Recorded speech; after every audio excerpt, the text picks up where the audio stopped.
आणि आता महत्त्वाच्या बातम्या आपण पाहूयात। नियमात न बसणाऱ्या महिलांनी स्वतःहून यादीतून नावं काढून घ्यावीत। लाडक्या बहिणींना छगन भुजबळांचं आवाहन। तर नियमांच्या बाहेर जाऊन लाभ घेणाऱ्यांची योजना बंद होऊ शकते। चंद्रशेखर बावनकुळे यांची प्रतिक्रिया। मला माहिती आहे छगन भुजबळ काय बोलले, पण लाडक्या बहिणीची योजना आमचं सरकार पूर्ण सुरू ठेवणार आहे। कोणावरही फार कारवाई होणार नाही। नियमाच्या बाहेर कोणी घेतलं असेल तर त्यांचं ते बंद होऊ शकते। लाडकी बहीण योजनेमध्ये कोणाचाही लाभ बंद केला जाणार नाही। आलेल्या तक्रारींची चौकशी सुरू। मंत्री शंभूराज देसाई यांची माहिती। मतांसाठी महिलांना पैसे दिले, नव्याने चौकशी झाल्यानंतर 60 लाखाहून अधिक महिला योजनेमधून बाद होतील। विनायक राऊतांचा आरोप। योजनेमधून बाद झाल्यानंतर महिलांकडून पैसे काढून घेतले जाणार असाही दावा। केवळ मतांसाठी दिलेले ते पैसे होते। आता स्क्रुटिनी झाल्यानंतर पहिल्या टप्प्यामध्ये जवळजवळ 60 लाख भगिनी त्या लाडक्या बहिणीपासून वंचित होणार आहेत। 2019 मध्ये उद्धव ठाकरेंनी बाळासाहेबांचे विचार सोडले, दगाफटका करून मुख्यमंत्री झाले। ठाकरेंना महाराष्ट्रामधील जनतेने त्यांची जागा दाखवली। अमित शहांची टीका। तर खरी शिवसेना राष्ट्रवादी कुणाची हे जनतेने सांगितलेलं आहे असंही वक्तव्य। उद्धव ठाकरेंना दगाबाज बोलणं हा बाळासाहेबांचा अपमान। तुम्ही गद्दारांना सोबत घेऊन सरकार बनवलं आणि दगाफटक्याच्या गोष्टी करता। शहांच्या वक्तव्यावर राऊतांचा पलटवार। सोयाबीन खरेदीसाठी कायमस्वरूपी यंत्रणा उभारण्यात यावी, मुख्यमंत्री देवेंद्र फडणवीसांच्या सूचना।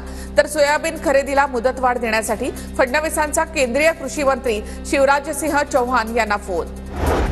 समृद्धी महामार्गालगत अॅग्रो हब उभारण्यात यावे, हबच्या ठिकाणी सर्व सोयी सुविधा उभारल्या जाव्यात। मुख्यमंत्री देवेंद्र फडणवीसांच्या आराखडा तयार करण्याच्या बैठकीमध्ये सूचना।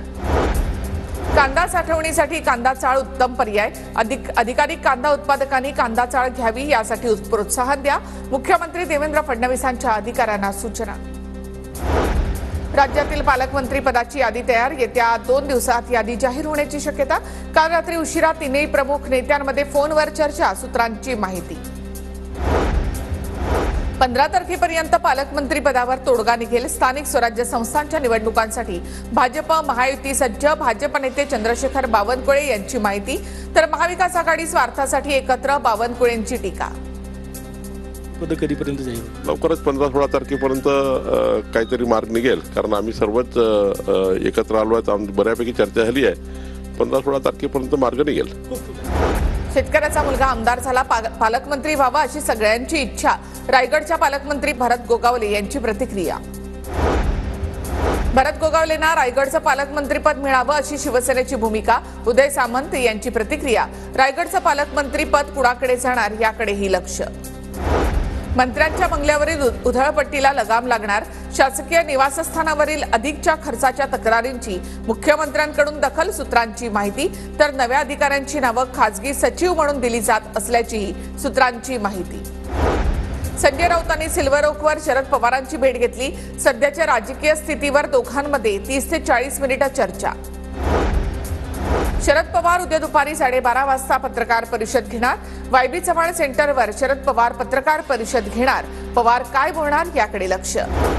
काँग्रेस प्रदेशाध्यक्षपदी नेमणूक करण्यासाठी हालचाली सुरू, हायकमांडकडून पृथ्वीराज चव्हाणांच्या नावाची चर्चा। स्थानिक स्वराज्य संस्थांच्या निवडणुकीपूर्वी नेमणूक होणार अशी माहिती।